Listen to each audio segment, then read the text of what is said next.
Hello and a very warm welcome to Rubrik presents ETCIO CxO Strategies, Building a Cyber Resilient Organization for the Future in association with ETCIO. Now I'm Himanshi Tiwari and here's a very quick question for everyone watching. If a cyber attack were to strike your organization right now, would you be resistant, resilient or at risk?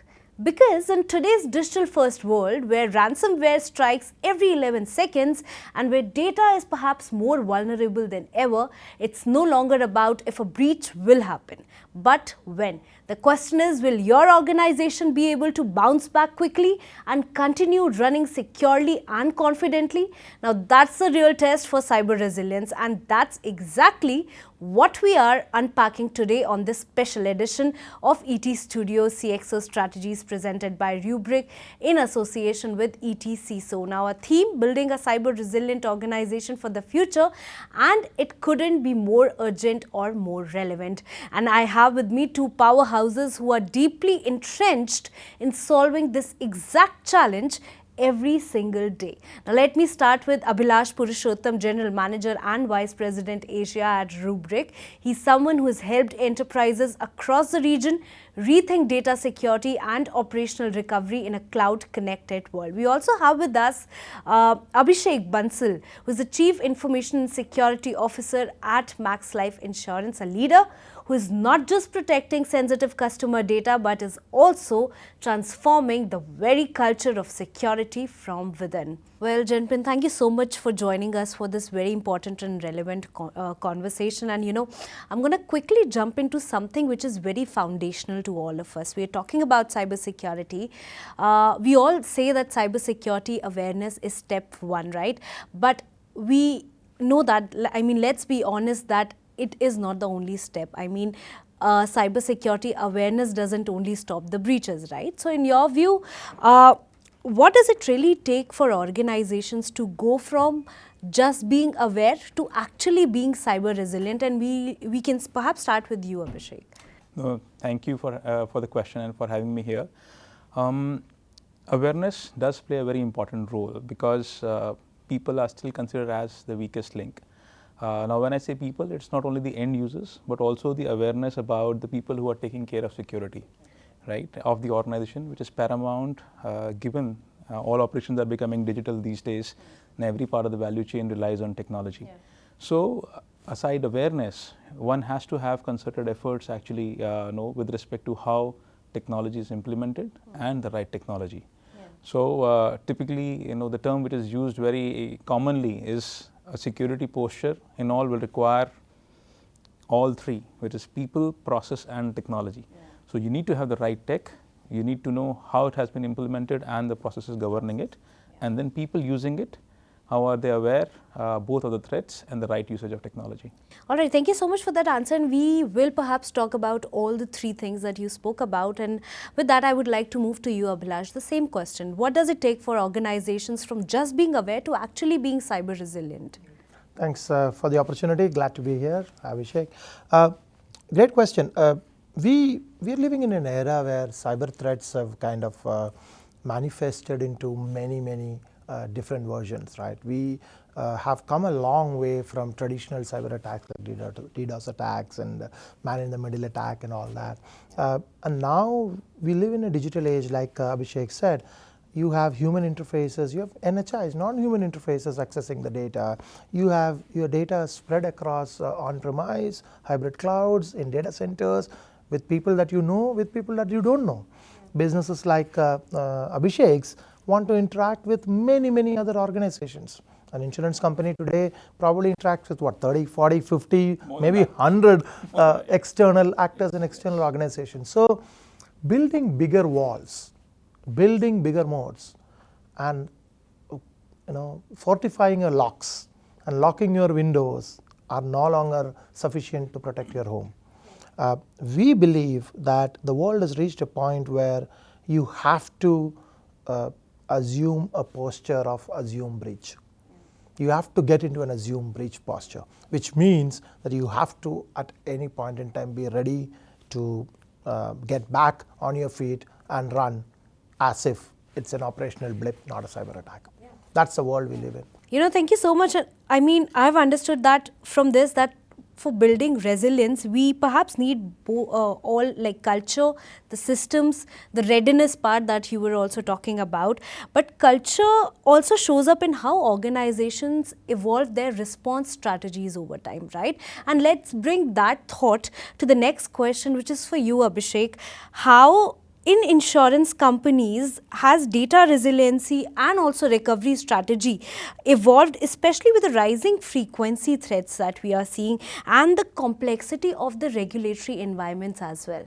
I think very pertinent question, because resiliency these days is no longer again limited to the traditional school of thought, which is you have an IT disaster recovery environment which takes care of technology resilience, but it is boiled down to the fact that where your data is, and if at all there is an incident, cyber attack incident like a ransomware, where your data gets encrypted, what is your ability to bounce back?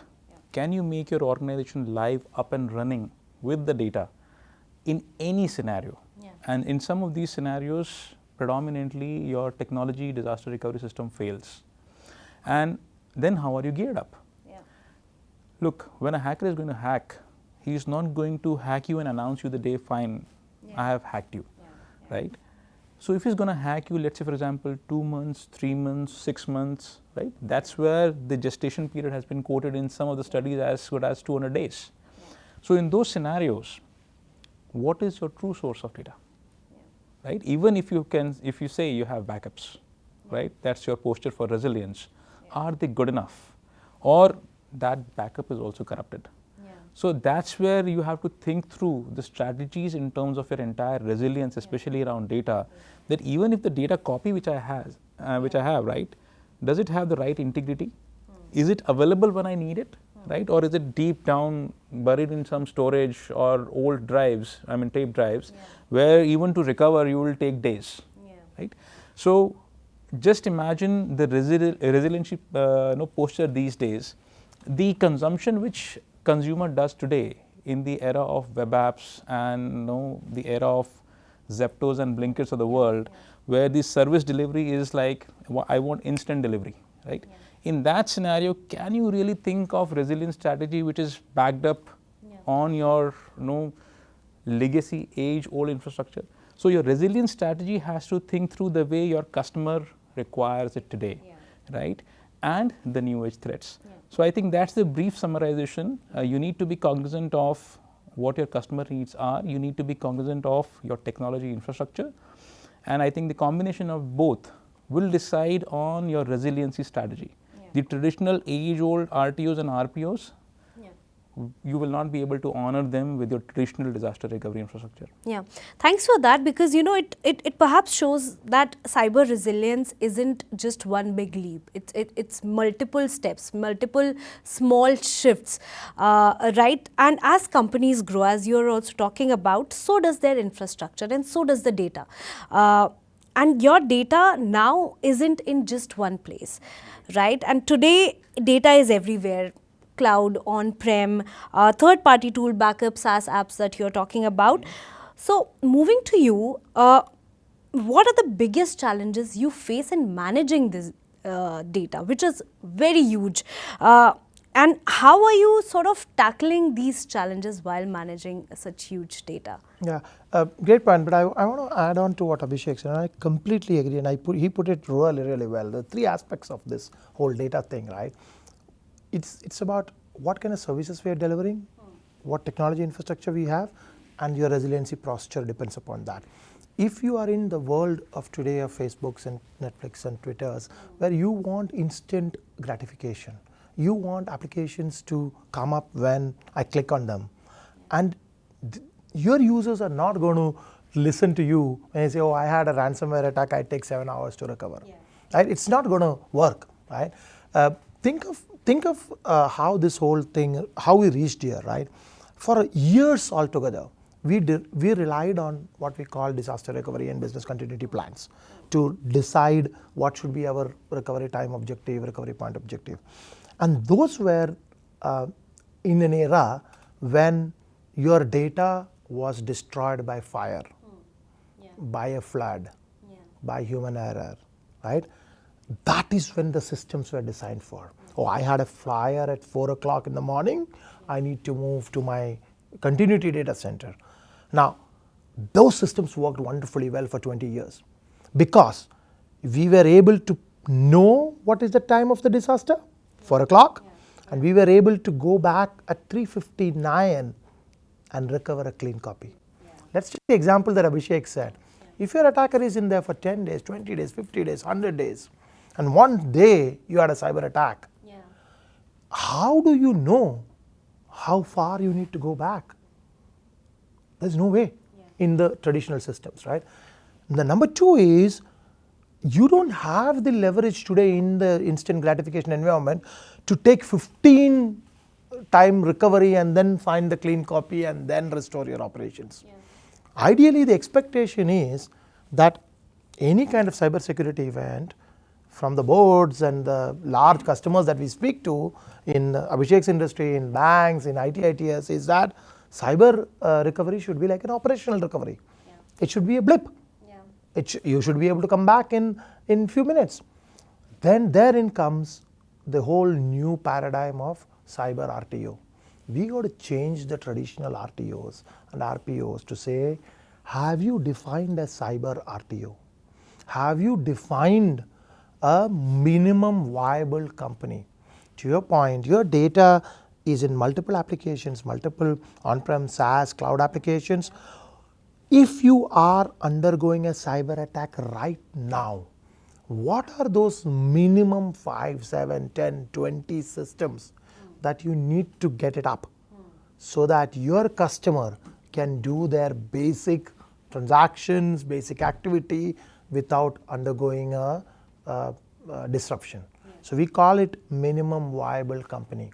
So cyber RTO and minimum viable company is what we hear a lot of large enterprises are kind of veering towards to approach that problem too. All right, well, thank you so much for that point. And Abhishek, I would like for you also to come in. The data is fragmented, which is what we are talking about. What are the challenges that you're facing and how can we perhaps tackle them from your vantage point? So I think very well orchestrated by him. Data is no longer within your data center or your own private cloud. There is an increased reliance on a lot of third parties. The way services are getting consumed these days, even by business functions, there is a huge reliance on a lot of SaaS providers. And the way they operate and consume today is largely through web apps. Now, so the ease of consumption and the way you're sharing data with them makes it now that they are integral part of your complete ecosystem. So your resilience strategy is not only what you can do. Your resilience strategy has to be seen in toto. So what do I mean by that is it has to be within that entire vendor ecosystem also, or the supply chain, right? There have been in last 6 to 9 months, there have been enough instances which have actually shaken the world, right? Where key supply chain partners, whether part of your security value chain or they're part of your IT value chain, right? They get disrupted. So if they get disrupted, all of a sudden, what do? So definitely, what is your alternate strategy, right? When you talk about on-prem, it's one way, right? People think of, let's say, maybe an alternate disaster recovery location. When it comes to cloud, there are recovery zones over there. You can have multi-AZs, which is availability zones, to multi-availability regions. But there is also a concept which people are now exploring is, what if my CSP fails, my cloud service provider? They can also have an outage, right? So the concept of entire portability is also coming into picture, right? Can I have my critical code and my critical data actually something which I can port between two providers, right? Resiliency in terms of my third-party providers. Fair. One of my third parties is not able to kind of perform to the level. When I say disaster, not necessarily it is a complete 100% outage. It can be a suboptimal outage as well. But if you think of it more so, what traditional MBAs used to teach in a production line, right? You can produce as many end products or bicycles as you have different moving parts, right? Now, since these partners are no longer doing ancillary or nice to have services, but they are doing actually critical part of your value chain, you need them to also operate. And for them to operate, maybe that's where your resiliency strategies have to work out. Maybe you have to distribute the load, maybe you have to train, maybe you have to bring them as part of your drill exercises, right?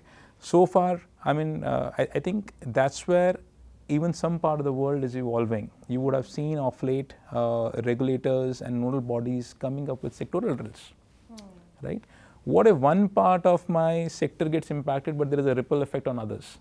So that thinking is getting in there at, let's say, maybe financial regulators' place. But even from an enterprise lens, it is equally important that you don't only look into where your data is lying. And when I say data is lying, it is not only technology Chinese walls. You call it on-prem, you call it cloud, right? But it is also who is having control on it, whether it is you or your third parties. So I think the subject has become far more complex.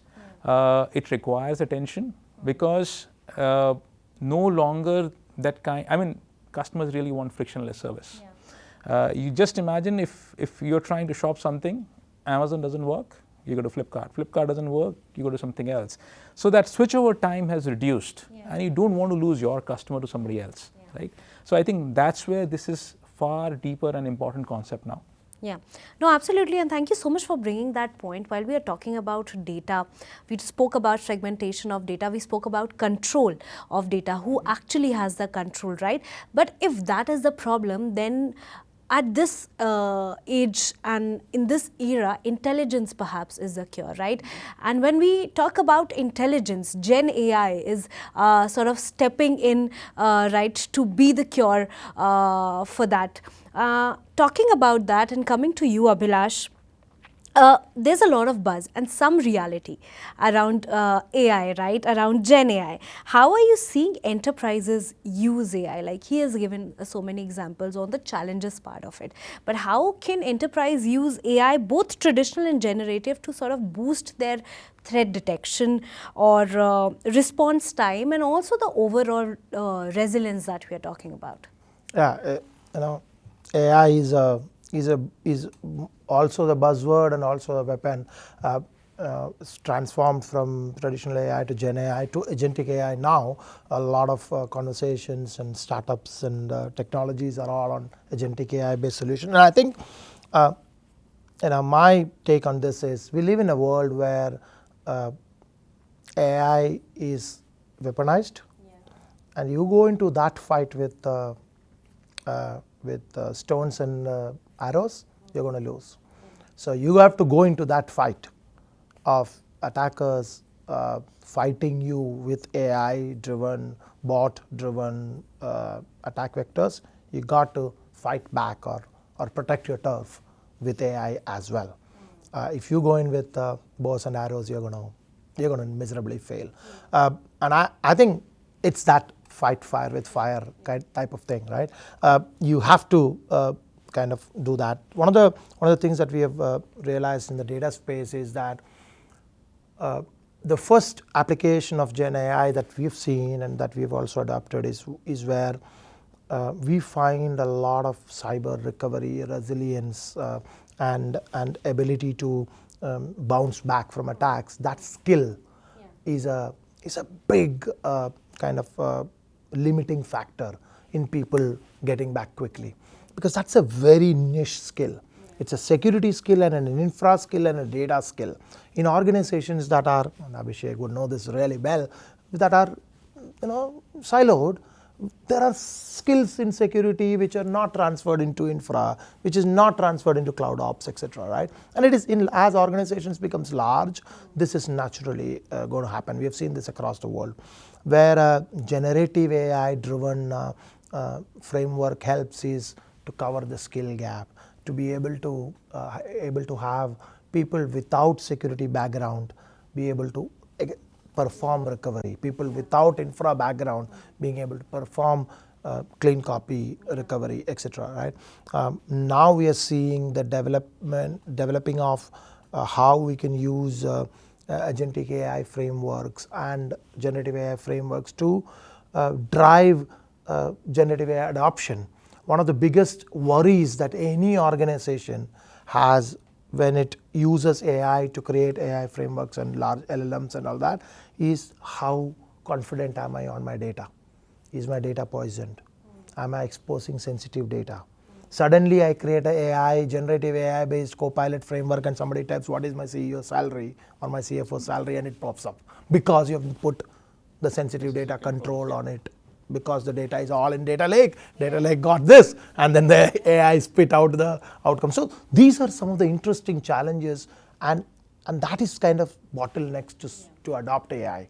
Right? And we are kind of looking at it from growing the business angle, but also protecting and making it easier to recover angle. But there are more as agentic AI becomes even more. There are more that comes up. What do Thank you you so think, much for that point. And Abhishek, I would like to come to you as well on this AI thing. As he was talking about, because I have heard that if something is free of cost for you, then perhaps you are the product, right?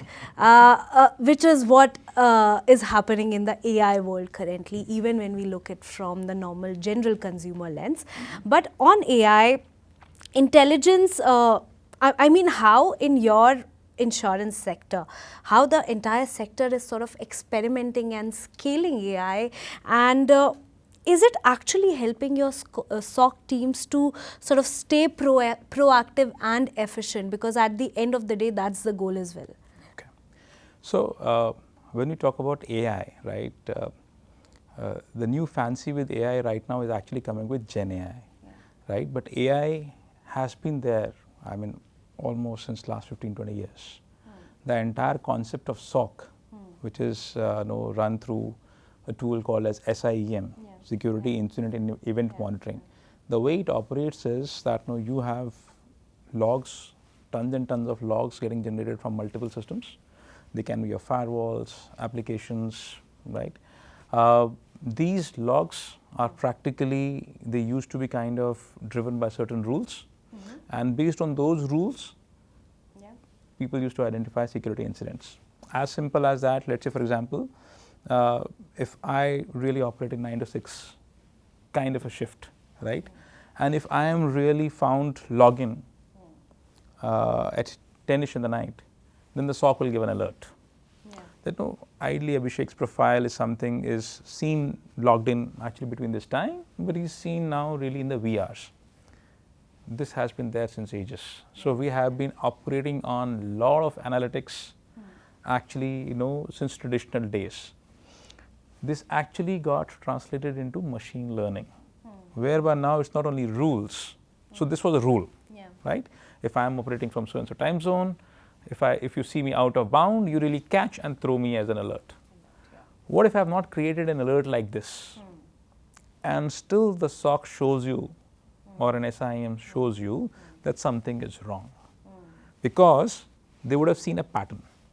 If 29 days out of month, I'm operating from, let's say for example, 9 to 6, and actually one day if I have operated actually in graveyard shift, then it raises a red alert that something is wrong. This is not his natural behavior, right? This is machine learning, heuristics based. This has also been there since ages now, right? The entire buzz is coming by when we are talking about this entire data getting vectorized. And now you don't need any specific technology know-how to really run this query and fetch you the answer. I can simply write, am I being attacked from, let's say maybe, I give an example of a rogue nation, which may be at war or whatnot, and it gives me fine, there are X many attempts which are coming onto your IPS or to your applications from so and so IPs from so and so country location. Now this is where the vectorization of data is going to help and increase basically the efficiency of the SOC analyst. I think I have a counter view, AI is not free. I don't know from where we get this notion. AI is a pretty costly affair, right? I mean, if you really see the reports, how even big companies are kind of investing in right? There is a huge amount of investment. Usage as well. Yeah. Electricity, I mean, it's a huge compute intensive operations which is required, right? I think, but the core which lies behind leveraging GenAI is the quality of data. I mean, I'm completely subscribed to his thought that no, in the erstwhile world, it used to be availability of data. Yeah. Now it is largely turning into availability is still a question, but plus integrity of data. Just imagine you are solely relying on, let's say, one of the GPTs of the world to kind of give you an answer based on the query. But the base data behind it is really a biased sample. Yeah. Do you really expect it to give you an independent opinion, right? Just imagine again, within my enterprise or within the sector, we kind of deploy in basically some algorithm running on some LLM, right? And this is operated on a data set which is now poisoned by somebody. What I mean by data poisoning is now the data is no longer the same data the way it used to be, right? And my end consumer is actually relying on the output.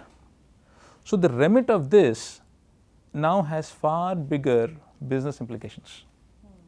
This is no longer limited to only safeguarding your four walls from attacks coming in from outside, because now this can be leveraged by maybe a rookie who wants to just showcase that he's a big guy and he can do some damage. It can be used for corporate espionage. There are so many ways and means through which now this small thing, because this is about pushing the organization back now, because now they will be all in their own troubles. That's where again your data resiliency strategy. Whatever data I have, what is the quality of that data? How do I keep it sane and sense? So I think that's where I see this entire area going ahead. Even in terms of optimizing effort for security operations, I definitely believe there is a lot of merit. Reason, the more Agentic AI, more bots will tantamount to more number of logs, huge volume of logs. So even if you have army of SOC analysts, they will be fatigued. They will not be able to make sense out of it. You need to have smart, intelligent systems who can operate 24/7 with the same efficiency, in fact, far bigger efficiency than any human being. So we don't see basically AI as only an assistant, right? The moment you start seeing only AI as assistant, it is more to do with that, okay, fine, I want to summarize this document, create this presentation. It's like odd jobs. Yeah. It has its brain of its own, right? You can actually do something much more than what can be leveraged. So I think that's where we want to optimize. I think there is a long way ahead of all of us, because that kind of development is still in infancy stage across the sector. But I think people have started thinking in those lines. It's beyond GPTs and Geminis of the world. Yeah. No, thank you so much for that point. And I think that we have now perhaps moved from being AI assisted to AI powered, right? And with that, I also want to touch upon very quickly on the cloud and the cost efficiency part, because we were talking about a lot of data, right? As much as the data, as much as we have to use the cloud, right? But while we talk about cloud, while everything is on the cloud at this point in time, cloud is a very, it has been for years now, but everything is on the cloud right now, and so is the threat, right? So while cloud unlocks scale, it also brings the cost concerns. So how do you sort of balance that security and the cost thing when it comes to cloud and your data? So see it like this. I like to give maybe an analogy which can help, right? Where would you like to keep your valuables if they're growing at scale, right? So maybe if there are a few, you may create a locker in your own home. If there are more, you will have to rely on somebody who has a bigger locker, right? So if you want really tons and tons of data to be kind of mined, ingested, looked into, right? You want all the transactions to be logged, because that never used to be the case before. Now everybody wants that every transaction hop needs to be logged. Everything should be inspected in that kind of detail. And definitely, as more and more customers are growing, more transactions are happening, data is growing at a huge scale. Now, having that huge scale on-prem, it doesn't give you that kind of scalability effect, right? So that's where people are leveraging cloud big time to kind of both for storage and for compute, because compute operations also require that kind of scalability and fungibility, right? Now, that's pretty much the business case for cloud, right? Whether it has security concerns. I would say gone are the days when people used to be scared about security considerations on cloud, right? I think everybody has traversed that path, that basic cloud configuration, and that space has evolved enough with respect to tools, technologies, whether it's cloud workload protection and CSPMs of the world, and the monitoring of the entire transactions and workloads over there. I think it is still the fundamental question is all about having all your eggs in one basket. So even if you're now having cloud, right, and you have an over-reliance on one cloud provider, is that something which is okay for you as a strategy? Whether you are logged out, right? So whether you have concerns regarding, let's say, maybe CSP going down for ABC reasons, right? What is your strategy in terms of diversification? You want to have multi-cloud strategy, you want to have portability within the cloud. I think those dimensions have changed. I think people are no longer haunted by the traditional cloud configuration concerns. They still come in as part of incidents and breaches. We still see those on and off, people putting up their S3 buckets and making them public. They're still one of the major root causes of the breaches put across. But yes, they're known, right? It's now human error if you have, because one was you don't know. Now you know and you're not doing it, it's a different story, right? So I think people have fathomed those concerns, but yes, we need to look into the other areas since you're now relying more and more on let's say for example, your CSPs. So don't lock in, don't put all your eggs in one basket. You end up being vendor locked in or whatnot. So just diversify. Understood. And Abhilash, quickly come into this point, as he was talking about diversification, but when you start putting your eggs in different baskets and when the data starts growing, the cost concerns come, right? So how are you approaching that sort of cloud transformation while keeping the balance between this and also the cost? This is a very, very interesting space and a fast evolving space for us, especially when it comes to data. And I think Abhishek put it right. Data is massive, so it's important now to have data. This all the AI stuff that we mentioned earlier, the GenAI, Agentic AI, they all need data. So you have to have data available, and at a point, it is easier to put that data in the cloud and maintain it and go through it through the life cycle rather than invest in data center after data center. So the economics of it sometimes works really well for cloud providers. But there are two aspects of it. I think there's a security aspect that I think he covered off in terms of protection, but there is also, as the data increases and as there is ubiquitous nature of that data across multiple clouds goes, fundamentally there are two things that we are seeing playing out. One is, and he rightly pointed out, is don't put all your eggs in one basket, which is about making sure that one, your what you call your minimum viable company data, your core crown jewels, make sure that you've got like a air-gapped separate copy of this that you can recover, right? People call it cloud vault and different names, right? But basically, just make sure that you're not locked in because service provider suddenly accidentally deleted 100 cloud accounts and you can't recover from it, something like that, right? And we have all seen this happening in multiple service providers, not just one. The second part of it is, as this data increases, it becomes at certain point, it becomes difficult and almost impossible from a cost economics to be able to just pump in data. So you got to be able to dedupe that data, compress that data, not really put a bottleneck in the availability of the data, because that availability is important, but how can we reduce the amount of storage cost that you're paying a hyperscaler while the availability is not compromised. That's an area, there's a lot of engineering that is going on. We've done a lot of work there as a company. There are many other companies who are doing a lot of cost optimization works in terms of archived data, backup data. How do you make the cost viable to have this data available in the cloud with the RTO, RPO times that you need, but yet be able to secure and not be able to poison. So that's in my opinion, that's a space where there's a lot of innovation potential exists.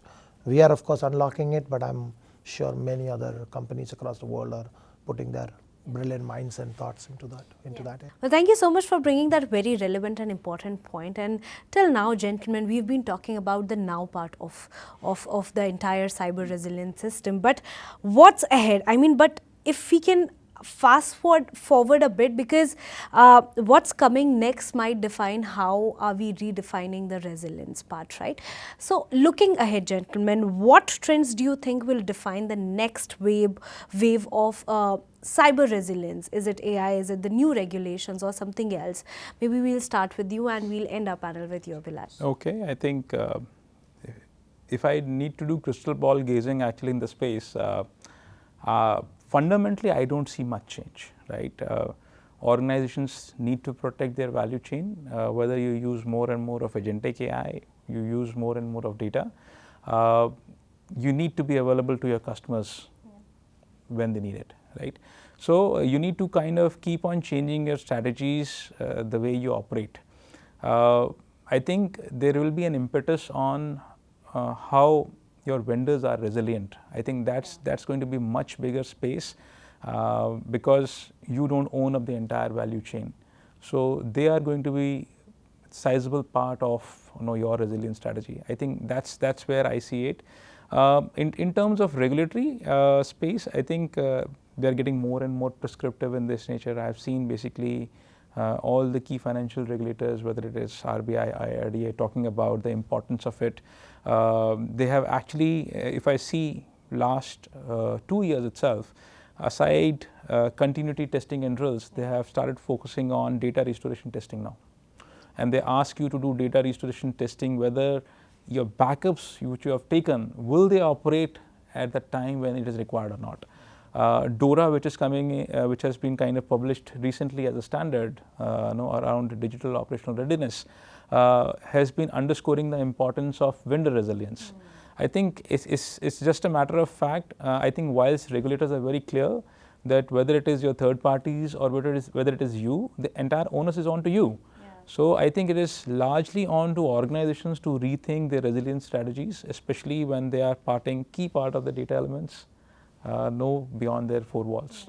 Absolutely. What do you think about this, Abhilash? What are the trends? I think Abhishek covered most of the big ones, and I completely agree with him. Gone are the days where a lot of money was spent into cybersecurity industry. That industry is now $600 billion industry. By the way, ransomware industry is $800 billion. Actually, the growth of ransomware industry is faster than the cybersecurity industry. So it's kind of irony. You would think it should be the other way around, right?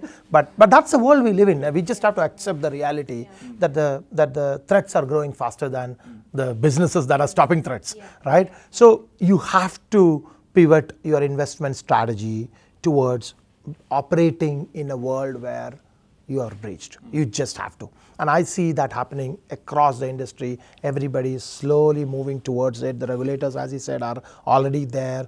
Large enterprises at the board levels, there is an understanding that we got to put more money in here. The second piece in there is also about making sure that, and I completely agree with what Abhishek said, this is not like a one pill that solves all problem, right? You got data resiliency, you got vendor resiliency, you got network resiliency, you got a bunch of resiliency pieces there, right? You have to make sure that you have a fully integrated, comprehensive resilience strategy for you to be successful in the future. And I think there are a lot of gaps in that today. There are really good solutions available in certain areas. There are a lot of gaps in pulling all that together, an orchestrated resiliency posture. And I think that those gaps will be very quickly filled, is my view of it. And I think the third part of it is, I think there is also going to be massive change in the way we envisage business continuity, disaster recovery, RTO, RPO. These words that we use very regularly will need to be retweaked in the context of cyber, in the context of a ransomware attack or any other malware attack, because that is the threat that is in today. A fire, flood, human error is not what is going to bring your business down. What is going to bring your business down is this. So I think that is going to kind of further amplify, in my opinion, in the next 3 All right. Well, thank you so much, gentlemen, for being a part of this discussion and discussing this very relevant topic. One thing is for sure, that cyber resilience doesn't start when the threat hits. It starts now. It starts with how you build your architecture, how you sort of train your teams, and how you sort of look at continuity over chaos, right? So thank you so much for being a part of this conversation, and to our viewers, stay tuned for many more such relevant videos only at ET Studios.